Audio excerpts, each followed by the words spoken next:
Hi, this is Steve Merril, WagerTalk.com, right back here on WagerTalk TV with your NFL Fade the Public video for week 2 of the regular season this Sunday, September the 17th, and Monday, September the 18th. That's right. I've got both Sunday and Monday games covered in this video.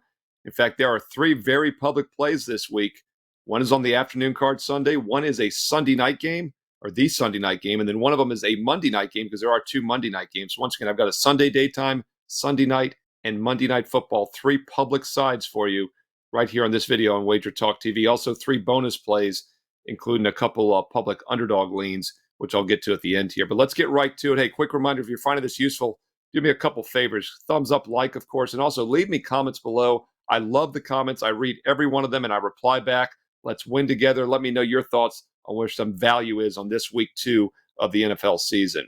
Well, we had a lot of public plays last week, and the public, I think, overall went like 4-3 on the sides on the leans I mentioned here in the video.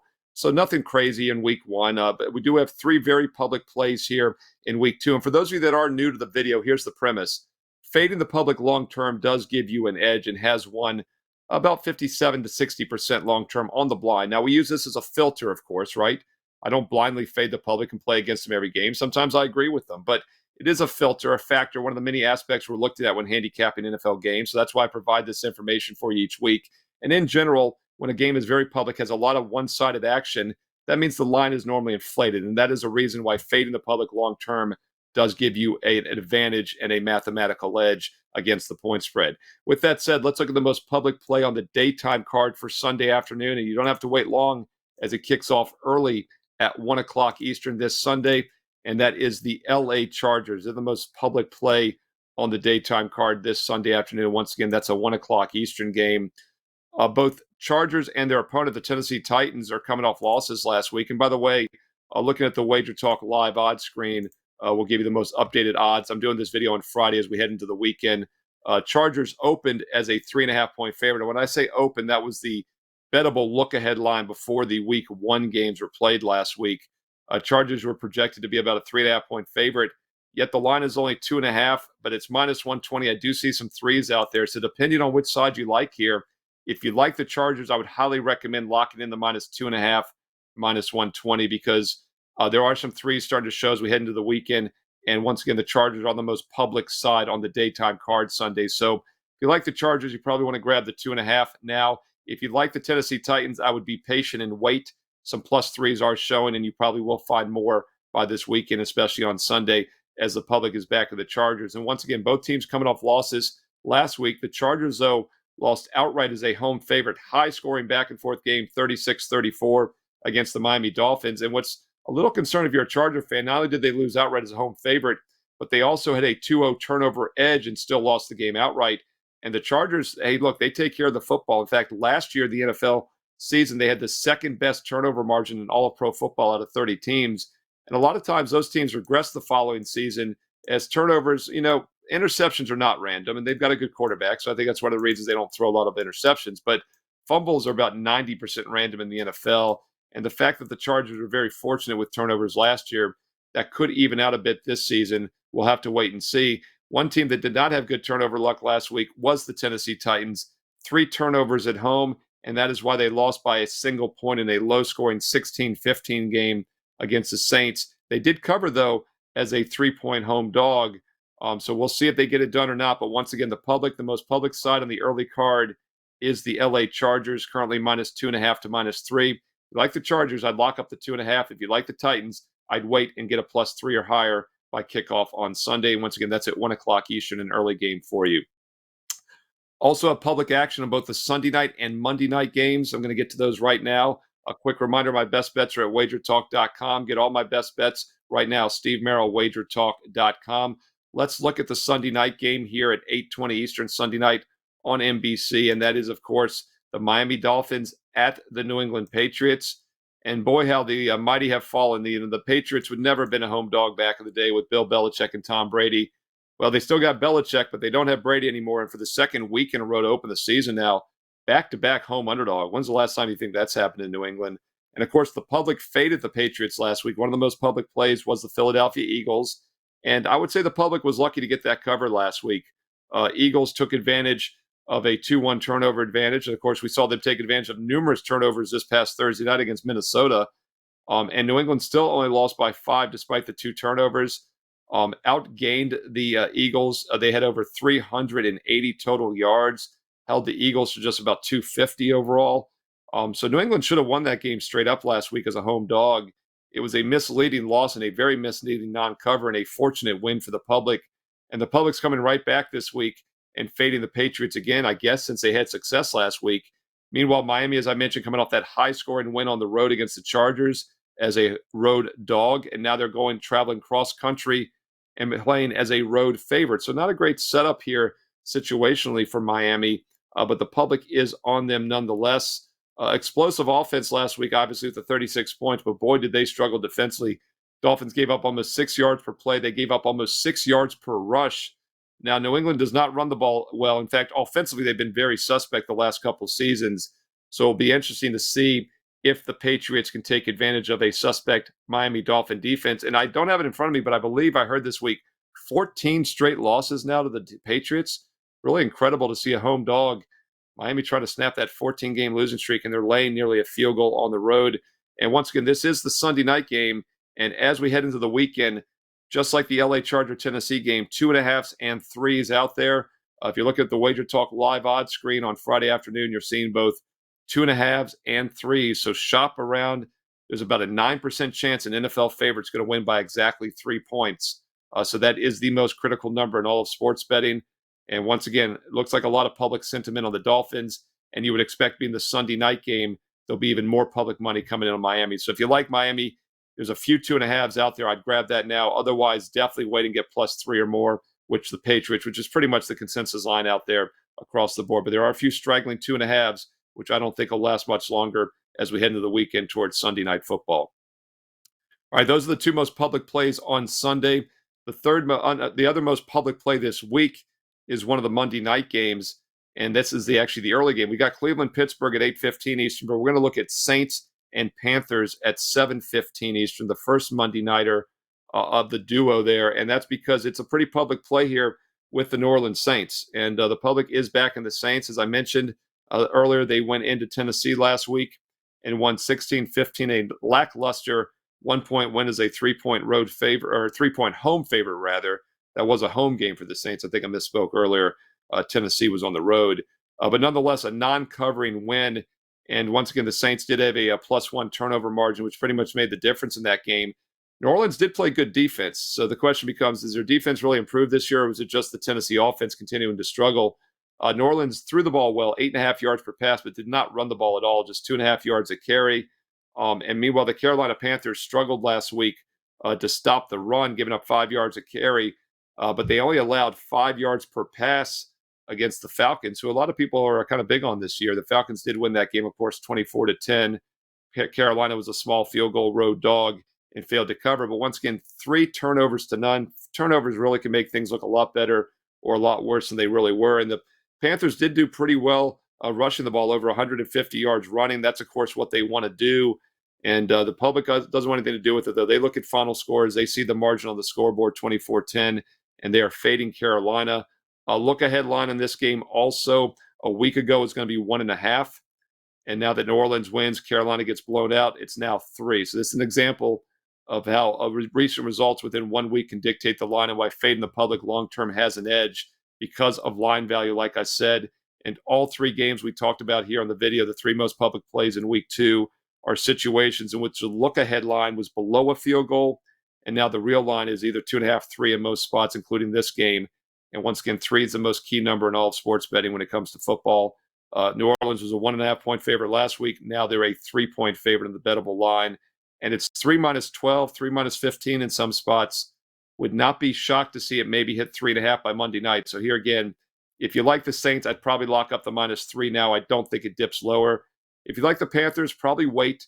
The public is on, obviously, New Orleans, and being a Monday night game, it'll be even heavier on Monday.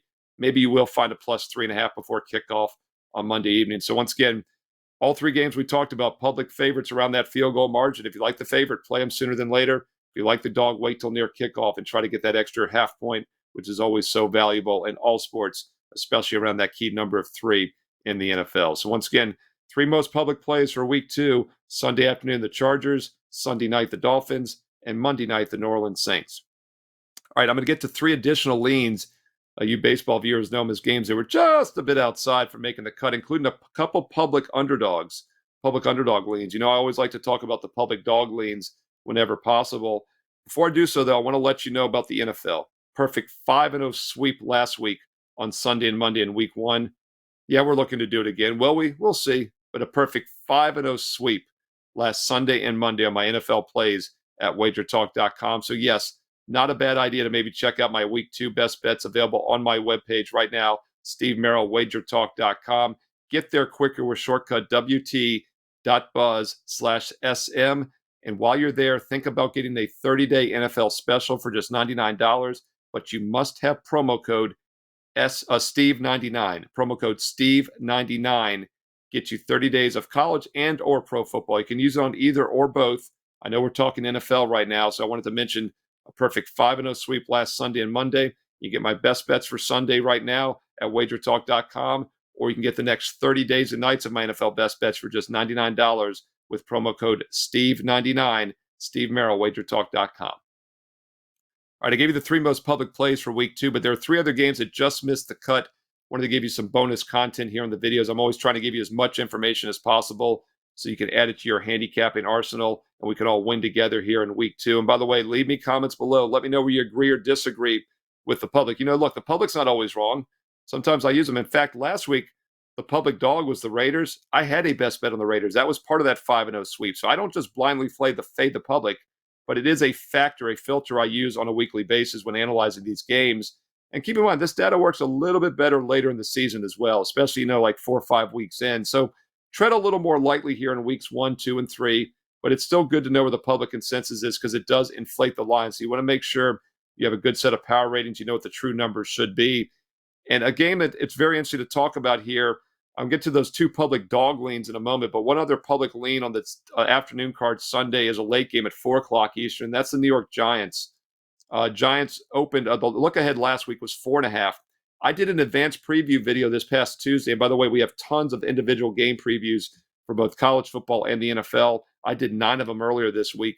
One of the NFL games I talked about was the Giants Cardinals. And when I did that video on Tuesday afternoon, I mentioned how the look ahead last week was 4.5 and was up to 5.5. And I was surprised by that because the Giants looked awful on Sunday night. Well, now it's back down to -4. So we've seen a little bit of buyback on the Cardinals, and that's sharp money. It is not the public because the public is leaning towards the Giants in this one. And I can understand why. The Cardinals are going to be the worst team in the NFL. They get projected to be an underdog in every game this season. They had the lowest season win total around 4.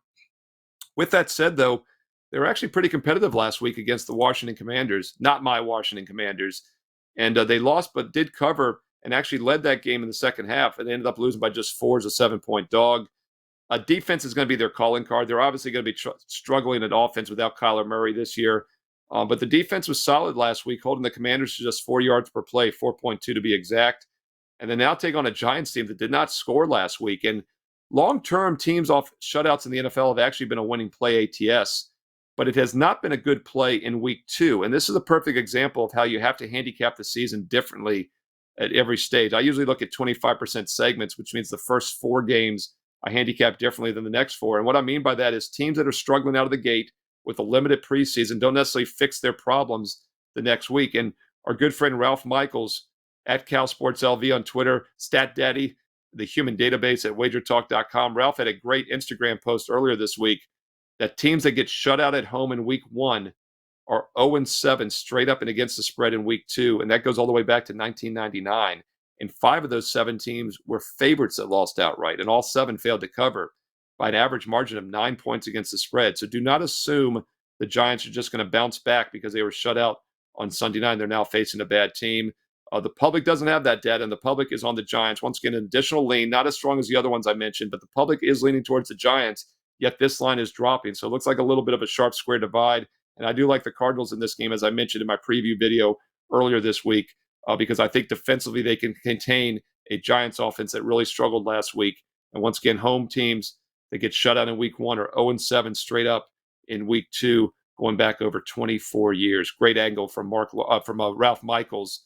And don't forget to follow him on Twitter at CalSportsLV, and he's also at wagertalk.com as well. All right, two other public leans this week that missed the cut, but they're both leaning towards the underdog. So I wanted to mention these as our two public dogs of the week, even though they're leans only. And the first one is the Colts, Indianapolis Colts. Now, a couple things going on here. First of all, the Colts, the look-ahead advance line a week ago was going to be the Colts as about a 1-point dog, but then they did briefly appear as a 1-point favorite at times this week. Now they're back to a 1-point dog. So, yes, barely a dog, but still a public dog that's getting some lean. So I wanted to mention it here. And as is often the case, I don't think the public is necessarily backing the Colts because last week, if you recall, one of the most public plays of the week here on this video was the Jacksonville Jaguars, and they won by 10 and covered at Indianapolis. So the public faded the Colts last week with success. I don't think they're backing the Colts this week, but I think what is happening is that nobody is backing the Texans. And that's why we have some one-sided action on this game, a little bit of one-sided action on the Colts. That's why I wanted to throw it out to you as an additional public lean. And technically, they are a 1.5-point dog. But once again, I think it's basically because nobody wants anything to do with the Texans, which is understandable. They were the worst team in the league last year. And after a 25-9 loss last week, and by the way, the public was on Baltimore last week. So public went 2-0, fading the Colts and Texans. But now they're coming in on the Colts as a slight public dog. So I wanted to point that out to you on Sunday. That's an early game at 1 o'clock Eastern. And then the other public dog lean this week is a late game at 4:25 Eastern. And that's the not my Washington Commanders at the Denver Broncos. And once again, Washington last week was one of those public plays that won here in the video. And so not a surprise the public is coming right back with them. And of course, the public faded the Broncos, as I mentioned last week with the Raiders. So, I mentioned the public got 4 games right last week. All 4 were in these 2 games I'm just talking about right now, which is really kind of a coincidence. The public was on, faded the Colts and the Texans with success. And now in this game, they were on the Commanders and faded. They were on the Commanders and on the Raiders last week, fading the Broncos with success. So not a surprise that they're fading Denver again, and they're on Washington once again. And once again, not officially a public play, not quite strong. It doesn't meet all the criteria I look at, but it was one that was on my radar as an additional public lean. And since the Commanders are a solid dog in this game, this would qualify probably as the most public dog of the week, because I know you all love to track that. And by the way, fading public underdogs is probably one of my favorite subsets, one of the best ways to use this video. We don't do it all the time. As I mentioned, I agreed with fading Denver last week. I had a best bet on the Raiders for my clients at WagerTalk. I do feel that Denver coming into the season was maybe a little bit overrated with Sean Payton at the helm. This is a team that really struggled offensively last year. Russell Wilson looked awful. And after the first game last week, hard to say that offensive passing game is there yet. Just 4.9 yards per pass, and they gave up 7.7. So fully understand why the public is fading the Broncos again. The look-ahead line last week on this game was going to be Denver minus 3.5, and now it is 3.5. So little surprised it hasn't dropped down to 3 or less. We'll see if it does by Sunday late afternoon, but it does look like the public is coming in on the Commanders. So if you like Washington, you might want to grab the plus 3.5 now. If you like Denver, I would recommend waiting and seeing if maybe you can get a minus 3 or less if the public consensus comes in stronger this weekend, as it very well might. All right, that's the most public information out there. Covered 6 different games for you, including the Sunday night or the Monday night, or a couple of public dog leans. Hope you found this useful, and if you did, leave me a thumbs up, a like, and most importantly, leave some comments below. I read all the comments and I reply back. I love the support here on WagerTalk TV. Let's all win together this Sunday and Monday in week 2 of the NFL. If you'd like to win with my official best bets, the same games that win a perfect 5-0 last Sunday and Monday combined, then go get them right now on my page, Steve Merril, wagertalk.com. You can get the daily package, or you can save some money and make some money for the next month. Get the next 30 days of NFL for just $99 with promo code STEVE99. Of course, if you're joining us earlier in the weekend on Saturday, get my college football best bets as well. 5 college football best bets this Saturday. You can also use that STEVE99 promo code for 30 days of college football as well. So once again, you choose what works for you. Whatever you do, don't miss out. A 5-0 sweep last Sunday and Monday in week 1. We're looking to do it again here in week 2. 30 days of college and or pro football, just $99 with promo code STEVE99 at wagertalk.com, Steve Merril. Follow me on Twitter at Steve Merril with 2 R's, 1 L, at Steve Merril on Twitter. And don't forget to give this video a thumbs up, a like, leave comments like I said, but also hit that subscribe button and the bell next to it for instant alerts when my college football top 25 video goes live each week. That's on the channel here right now if you're joining us on Saturday. And of course, this NFL Fade the Public video, which comes up on the weekends as well. Best of luck. Enjoy the games, and I'll talk to you again soon right here on WagerTalk TV.